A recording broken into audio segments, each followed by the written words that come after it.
दोस्तों, एजे स्टडी के इस यूट्यूब चैनल में आपका स्वागत है। आज हम क्लास 10th का इतिहास की दुनिया भाग 2, इसमें चैप्टर है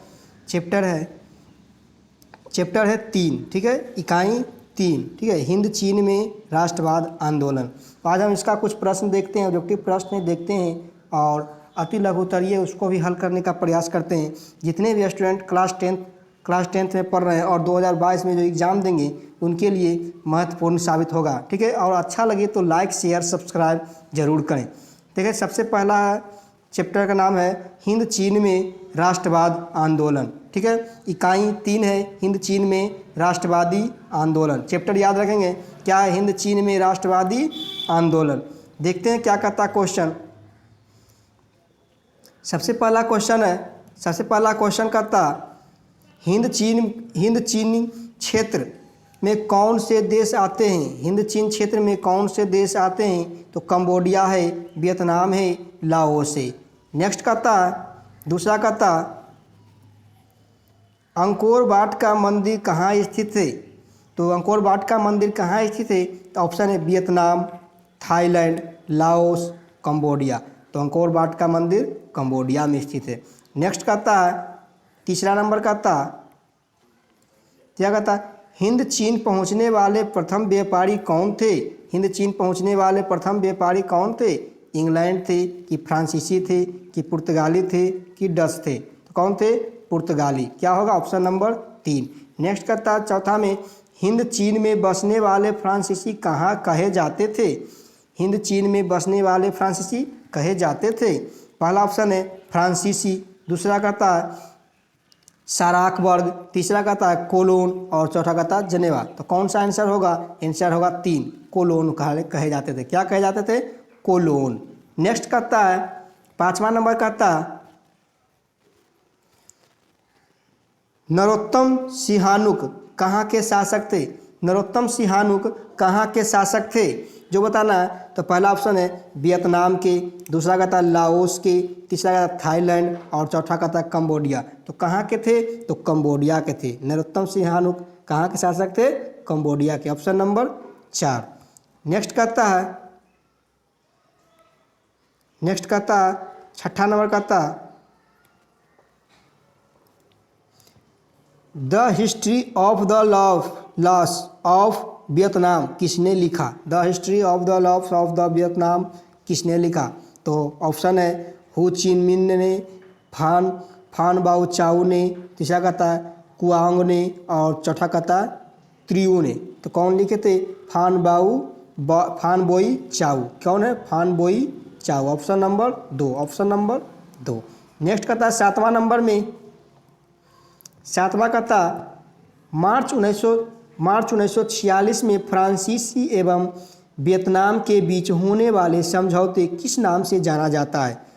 मार्च 1946 में फ्रांस एवं वियतनाम के बीच होने वाले समझौते किस नाम से जाना जाता है? ऑप्शन पहला जिनेवा समझौता, हनोई समझौता, पेरिस समझौता, धर्मनिरपेक्ष समझौता। तो कौन समझौता है? हनोई समझौता। कौन समझौता है? हनोई समझौता। नेक्स्ट कहता है 8वां नंबर कहता किस प्रसिद्ध दार्शनिक ने एक अदालत लगाकर अमेरिका को वियतनाम युद्ध के लिए दोषी करार दे दिया। क्वेश्चन था किस प्रसिद्ध दार्शनिक ने एक अदालत लगाकर अमेरिका को वियतनाम युद्ध के लिए दोषी करार दे दिया। तो कौन सा था? पहला है रसेल, दूसरा है हो ची मिन, तीसरा है नरोत्तम सिहानुक और चौथा है रूस। तो कौन सा आंसर होगा? रसेल। किसने दिया? रसेल ने। नेक्स्ट कहता 9वां नंबर कहता हिंद चीन क्षेत्र में अंतिम युद्ध समाप्ति के समय अमेरिका के राष्ट्रपति कौन थे। हिंद चीन क्षेत्र में अंतिम युद्ध समाप्ति के समय अमेरिका के राष्ट्रपति कौन थे? तो अमेरिका का पहला ऑप्शन देखेंगे वाशिंगटन, निक्सन, जॉर्ज बुश और रूजवेल्ट। कौन थे? तो इसमें हो जाएगा निक्सन। कौन थे? निक्सन। फिर सुनेंगे हिंद चीन क्षेत्र में अंतिम युद्ध समाप्ति के समय अमेरिका के राष्ट्रपति निक्सन थे। नेक्स्ट कहता है हुआ आंदोलन किस प्रकृति का था। हुआ आंदोलन किस प्रकृति का था? ऑप्शन पहला है क्रांतिकारी, धार्मिक, समाजवादी एवं क्रांतिकारी धार्मिक। कौन सा होगा? तो ऑप्शन नंबर 4 होगा, क्रांतिकारी और धार्मिक। ठीक है। नेक्स्ट कहता है रिक्त स्थानों की पूर्ति करना है। क्या करना है? रिक्त स्थानों की पूर्ति करें। तो कहता है पहला नंबर, 12वीं शताब्दी में राजा सूर्यवर्मन द्वितीय खाली स्थान का निर्माण करवाए थे। मतलब किस चीज़ का निर्माण करवाए थे 12वीं शताब्दी में सूर्यवर्मन द्वितीय ने? तो अंकोर वाट मंदिर का। किसका निर्माण करा था? अंकोर वाट मंदिर का। खाली स्थान में क्या भराएगा? अंकोर वाट मंदिर। नेक्स्ट कहता है दूसरा में, खाली स्थान है समझौते में पूरे वियतनाम को 2 भागों में बांट दिया। किसने बांटा? जिनेवा समझौते ने। खाली स्थान भराएगा जिनेवा समझौते ने पूरे वियतनाम को 2 भागों में बांट दिया। नेक्स्ट कहता है हो ची मिन्ह का दूसरा नाम क्या है? हो ची मिन्ह का दूसरा नाम क्या है? तो दूसरा नाम है न्यूगन आई क्वोबोक। न्यूगन आई क्वोबोक। ठीक है। चौथा कहता दिएन बिएन फू के युद्ध में खाली स्थान बुरी तरह पराजित हुआ। क्या कहता?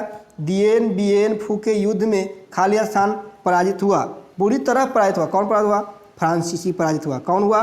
फ्रांसीसी।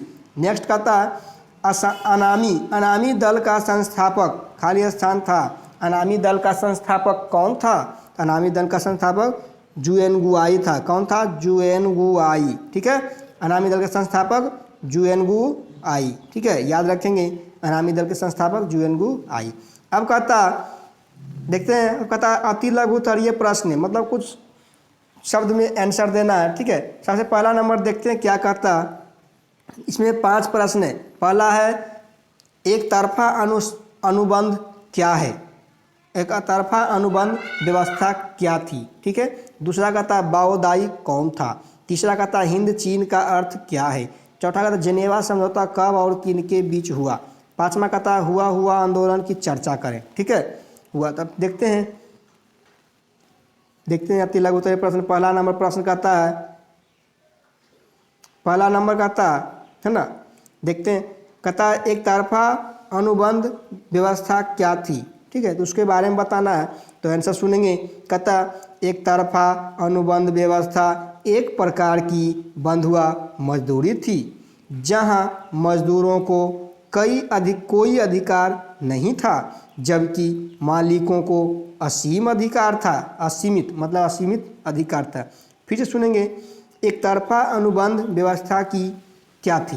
कहता एक तरफा अनुबंध व्यवस्था एक प्रकार की बंधुआ मजदूरी थी जहां मजदूरों को कोई अधिकार नहीं था, जबकि मालिकों को असीमित अधिकार था। नेक्स्ट देखते हैं दूसरा नंबर क्या कहता। दूसरा कहता बाओदाई कौन था? बाओदाई कौन था? तो आंसर देखते हैं क्या कहता। बाओदाई अन्नाम राष्ट्र का एक शासक था जब द्वितीय विश्व युद्ध में फ्रांस की हार हुई और जापान हिंद चीन राष्ट्र कई भागों में विभक्त हो गया, उसी समय बाओदाई को अन्नाम का शासक बना दिया गया। फिर से सुनेंगे, बाओदाई कौन था?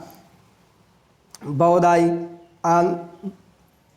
कौन था? आंसर है बाओदाई अन्नाम राष्ट्र का एक शासक था जब द्वितीय विश्व युद्ध में फ्रांस की हार हुई और जापान हिंद चीन राष्ट्र कई भागों में विभक्त हो गया, उसी समय बाओदाई को अन्नाम का शासक बना दिया गया। ठीक है। नेक्स्ट देखते हैं क्या कहता। नेक्स्ट कहता है हिंद चीन का अर्थ क्या है? मतलब बताना है हिंद चीन का अर्थ बताना। ठीक है। हिंद चीन का अर्थ क्या है?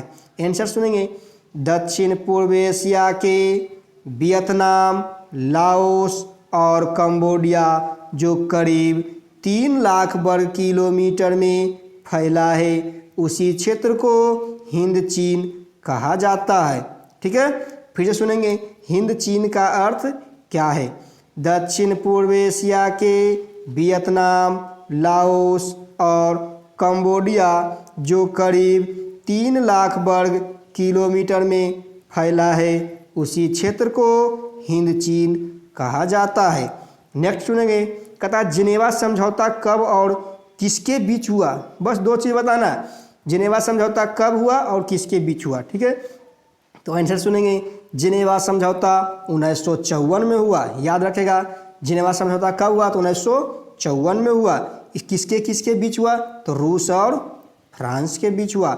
लिखें कैसे? कहता जिनेवा, लिखेंगे इसे, जिनेवा समझौता 1954 ईस्वी में रूस और फ्रांस के बीच हुआ था। ठीक है, आगे देखें 5वां नंबर क्या कहता? 5वां नंबर कहता हुआ आंदोलन की चर्चा करें। ठीक है, हुआ आंदोलन की चर्चा करें। कहता हुआ आंदोलन एक बौद्धिक धार्मिक क्रांतिकारी आंदोलन था जो 1939 ईस्वी में शुरू हुआ और इसके नेता इन्हें फूसो था। कौन था? फूसो था। ठीक है, इनके नेता कौन थे? फूसो थे। ठीक है, इनके नेता फूसो थे। ठीक है, फिर देखते हैं दोस्तों, अगला वीडियो नेक्स्ट डे फिर आएगा, है ना। तो अगर अच्छा लगे तो लाइक शेयर सब्सक्राइब करें और अपने दोस्तों को भी बोलें। ठीक है, और जितने भी स्टूडेंट 2022 में एग्ज़ाम देंगे उनके लिए महत्वपूर्ण साबित होगा।